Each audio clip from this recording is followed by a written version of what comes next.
నవరత్నాలతో అధికారంలోకి జగన్మోహన్ రెడ్డి వస్తే సూపర్ సిక్స్తో అధికారంలోకి తెలుగుదేశం వచ్చింది. అదే వచ్చిందా, లేదా బాబు సర్కార్ మీద వ్యతిరేకతతో జగన్ అధికారంలోకి వచ్చాడా, లేదా జగన్ మీద వ్యతిరేకతతో బాబు అధికారంలోకి వచ్చాడా అన్నది పక్కన పెడితే, అధికారంలోకి రాకముందు ఇచ్చిన హామీలు అధికారంలోకి వచ్చాక అమలు చేయకపోతే నిలదీయడం సహజంగా జరుగుతుంది. జగన్మోహన్ రెడ్డి నవరత్నాలు అమలు చేశాడు.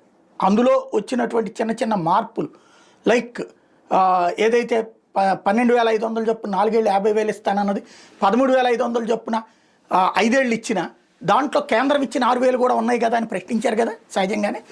అట్లాంటి లెక్కలు ఉన్నాయి.